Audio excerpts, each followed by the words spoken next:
Dua kera terkejut melihat gadis itu bisa bicara. Begitu kata-kata keluar mereka langsung tertegun.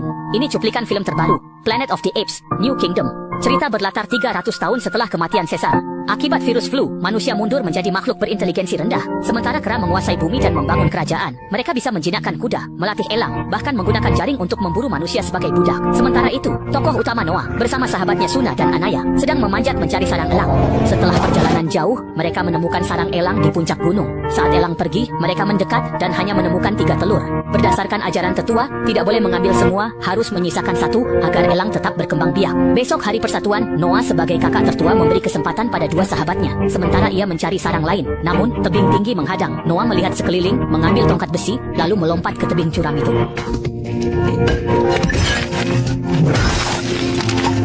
Noah yang lincah memanjat tebing curam dan akhirnya berhasil mencapai sarang elang. Melihat telur di sana, ia melambaikan tangan ke teman-temannya dengan gembira. Namun, saat hendak mengambil telur, tiba-tiba seekor elang dewasa menyerangnya dan membuatnya terjatuh. Tak disangka, batu itu gagal menahan beratnya dan meluncur. Ia melompat ke batu lain, tapi karena longsor, Noah yang tanpa pegangan ikut merosot tak terkendali. Ia panik memanggil temannya, dan kedua temannya mengintip ke bawah. Melihat Noah memegang ujung besi dan memamerkan granat suara, hati mereka yang sempat takut jadi tenang. Saat mereka kembali dengan hasil melimpah dan bersiap pulang ke suku, Noah sadar selimut kesayangannya hilang. Tiba-tiba terdengar suara mencurigakan dari hutan. Mereka langsung waspada, melihat sosok samar berlari menjauh. Noah memimpin pengejaran, tapi setelah berlari cukup jauh, Noah tiba-tiba berhenti. Wajahnya ketakutan. Di depan mereka ada pintu masuk terowongan suram. Noah ingat peringatan tetua. Manusia menakutkan tinggal di ujung terowongan itu. 3 anak simpanse muda itu menahan napas, berjalan hati-hati ke benda yang tergantung di pohon. Saat mendekat, aroma asing langsung tercium. Itu jelas bau manusia. Ketakutan datang, mereka melangkah perlahan, lalu cepat-cepat mengambil selimut, lari, naik kuda, dan pulang tanpa menoleh. Suku Noah besar, makmur, dan damai. Tim Noah pulang dan membuat heboh. Monyet-monyet datang, mengerumuni barang rampasan mereka. Bagi Noah, pengakuan ayahnya sangat penting. Sebagai anak penjinak elang ternama, ia belum menunjukkan bakat serupa. Namun dengan telur elang ini, ia merasa percaya diri. Tapi noda darah di selimut memicu kecurigaan ayahnya karena berbau manusia. Noah menyangkal telah mendekati wilayah manusia. Ayahnya tak bertanya lagi, hanya mengutus tetua mengusir manusia yang mungkin muncul. Noah pun merasa gelisah. Tengah malam, ia sulit tidur. Ia bangun dan ingin memperbaiki tongkat ibunya yang rusak, tapi tiba-tiba mencium bau aneh. Noah merasa ada yang tidak beres, lalu hati-hati merayap mendekat. Di gudang, ia melihat seseorang dari kaum ikan. Noah ingin mengejar, tapi orang itu langsung mendorongnya hingga jatuh. Saat sadar, telur elang di pelukannya sudah hancur. Noah sangat ketakutan. Besok hari upacara pemberian pakaian, dan sebagai putra ketua kelompok, Noah memikul harapan besar. Agar tidak mengecewakan ayahnya, ia nekat pergi lagi ke puncak gunung mencari telur elang baru. Di malam gelap dan berangin, Noah sendirian menunggang kuda masuk hutan. Suara aneh membuatnya merinding. Ia menemukan lokasi pembunuhan berdarah. Jantung Noah berdegup kencang. Lalu ia turun memeriksa. Korban ternyata tetua yang dikirim ayahnya. Membuat Noah terkejut dan takut. Tiba-tiba, suara derap kuda terdengar. Tak jauh, sekelompok kera mendekat. Nuh pun sembunyi di semak dan menahan napas. Para penunggang ganas itu bertopeng dan membawa kuda api. Jelas mereka jahat. Mereka mengangkat menara itu karena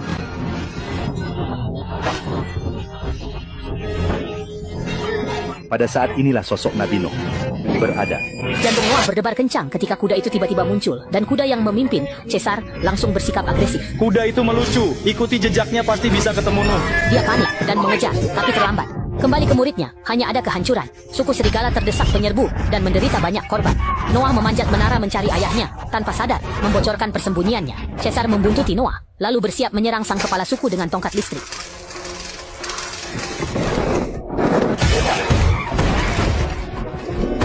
Ayahnya yang tak bersenjata terdesak, keganasan Caesar. Noah melawan sekuat tenaga, tapi Caesar mengalahkannya dan melemparnya jauh. Noah selamat berpegangan pada kabel, namun ia melihat ayahnya sekarat. Caesar yang menang, lalu menyentuhkan senjatanya ke kabel listrik itu. Noah selamat setelah jatuh dari ketinggian. Saat bangun, adiknya sudah jadi abu. Kehancuran di sekitarnya menyayat hati. Melihat jasad ayahnya, ia sadar ini bukan mimpi. Ia memakamkan sang kepala suku, sementara nyawa sukunya terancam. Tanpa pilihan, ia memacu kuda terakhirnya, kembali ke lokasi tank. Terowongan itu tetap gelap, tapi Noah tak bisa mundur. Mengikuti jejak kaki, ia maju demi balas dendam. Ia menemukan selimut ibunya sebagai petunjuk. Tekadnya bulat. Malamnya, ia merasa ada yang mengikutinya hingga tertidur. Saat bangun, elang emas ayahnya muncul. Meski elang itu tak menyukainya, Noah merasa terhibur. Tapi itu hanya terasa perih. Meski sakit, Noah merasa lega dan lanjut berjalan. Tiba-tiba dia terjebak, lalu sebuah pistol ditodongkan ke kepalanya. Dirimu sendiri.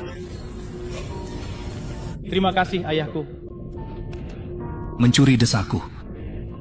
I follow Tetrex. Raka menunjuk ke kayu bakar yang menyala di sampingnya. Desa itu pun dijarah kelompok bertopeng. Kedua orang asing itu mulai lengah. Dari Raka, Noah tahu asal-usul mereka. Rupanya, warisan Caesar disalahartikan. Prinsip persatuan kerak ini menyimpang jadi dominasi kaum kuat. Ini memicu ekspansi luas, termasuk oleh suku pembantai kelompok Noah. Pemimpinnya bahkan mengaku sebagai penerus Caesar. Raka marah. Saat mereka berbincang, Noah melihat gadis manusia itu lagi dan berteriak agar dia pergi. Ini membuat Raka sadar dunia luar mungkin sudah berubah. Ia memutuskan pergi bersama Noah untuk mencari kebenaran.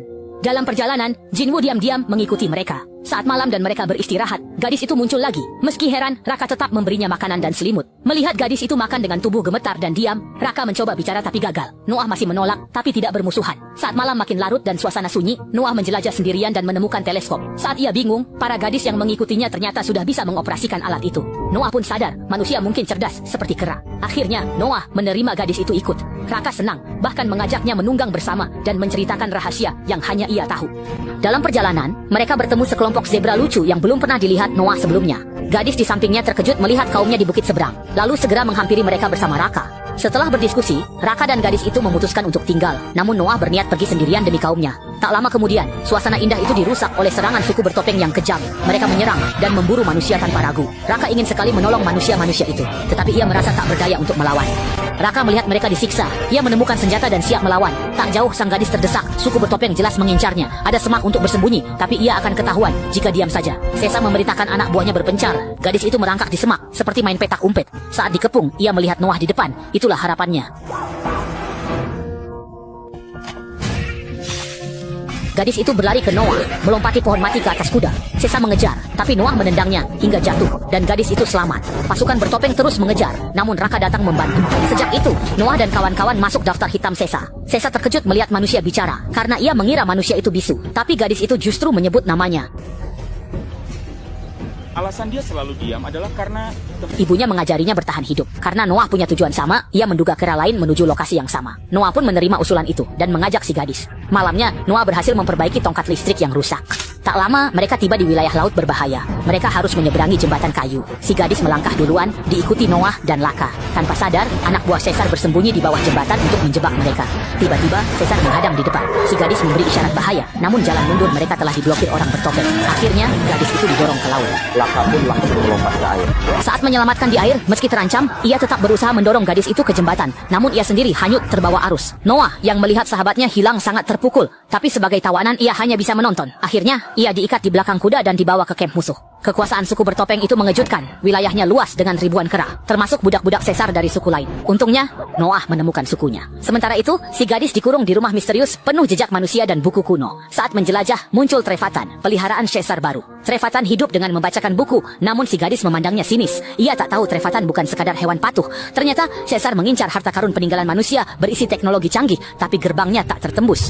Upaya membobol pintu harta karun terus gagal. Caesar kehabisan akal dan terus bertanya pada Trefatan. Meski tahu zaman manusia telah usai, Trefatan tetap mengajar dan membantu pengembangan senjata. Inilah kunci ekspansi Caesar. Namun, rencana Caesar buntu. Gadis itu bukan manusia biasa. Ia tahu rahasia bunker yang bisa menggulingkan kera. Meski diancam, ia tetap bungkam. Caesar marah tapi tak berlebihan. Ia memperingatkan Noah agar tak percaya manusia demi keselamatannya. Mungkin Caesar ingin memecah mereka, tapi kata-katanya menggoyahkan hati Noah. Ia pun mulai meninjau kembali dunia ini. Saat Nuh ragu, Jinwoo yang dulu menolak kini hinggap di lengannya. Menatap ombak, Nuh sadar harus segera memutuskan. Malam itu, Nuh menyelinap ke kamar si gadis. Di ruangan penuh buku, ia menanyakan tujuan aslinya. Gadis itu mencari buku istimewa di markas agar manusia bisa belajar bicara. Meski kurang paham dunia ini, Nuh memilih percaya padanya lagi. Bersama dua sahabat dan si gadis, Nuh memulai aksinya. Gadis itu sudah siapkan rencana. Mereka pasang bom di bendungan dan tunggu gerbang terbuka untuk meledakkannya. Air laut pun bisa melenyapkan senjata di markas. Dan Nuh bisa bawa kaumnya kabur. Namun, saat hendak bertindak, Trifesen muncul. Gadis itu membujuknya ikut lari. Tapi Trifesen tetap pada pendiriannya. Merasa manusia tak berharapan. Melihat itu, si gadis langsung melumpuhkan Trifesen. Adegan ini mengejutkan monyet sekitar. Tapi mereka tak bisa mundur dan tetap lanjut rencana. Berkat bakat alaminya, mereka cepat memanjat ke puncak hingga menemukan ventilasi markas. Gadis itu mengangkat obor, lalu masuk tanpa ragu. Di dalam, meski penuh teknologi, ia sudah kenal tempat itu dan langsung mencari targetnya. Nuh pun menjelajah sendiri dan terkejut menemukan buku gambar yang mengungkap kera dulunya peliharaan manusia di kandang. Saat Nuh lanjut menjelajah, si gadis kembali membawa kunci dekripsi satelit, bukan buku bicara. Sesuai rencana, ia lalu membawa Nuh membuka gerbang agar air laut menenggelamkan markas tersebut. Tak disangka, Caesar sudah menunggu di depan ruang harta. Lebih menakutkan lagi, seluruh kelompoknya dibawa ke sana dan terancam dibantai. Dalam kondisi genting, tiba-tiba terdengar tembakan. Gadis itu mengeluarkan pistol. Aksi ini membuat Caesar takut dan berjanji membiarkannya pergi. Gadis itu pun pergi lalu meledakkan semua pria di sana. Saat air laut mendekat, semua kera berlari ke bagian terdalam ruang harta. Akhirnya mayoritas kera berhasil mencapai puncak dan sampai di ventilasi yang mereka temukan sebelumnya. Namun, sebelum Noah sempat menghela napas lega, Caesar memukulnya jatuh dan memarahi kera itu karena percaya manusia hingga rencananya gagal dan ia tertangkap. Amarahnya dilampiaskan pada Noah, tapi Noah tetap di sana. Ia mendengar suara misterius yang membuat Caesar panik. Seiring teriakan Noah, banyak suara panggilan terdengar.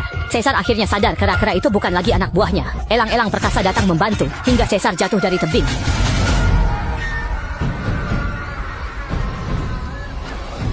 Noah menyelamatkan kawanannya dan membangun rumah baru. Namun, gadis yang sempat hilang itu muncul lagi. Meski marah, Noah berharap manusia bisa hidup berdampingan damai. Ia memberi kalung perdamaian pada si gadis. Tanpa tahu manusia memulai aksi baru. Mereka memasang pemancar pada alat yang disiapkan. Halo, apa ada orang di sana?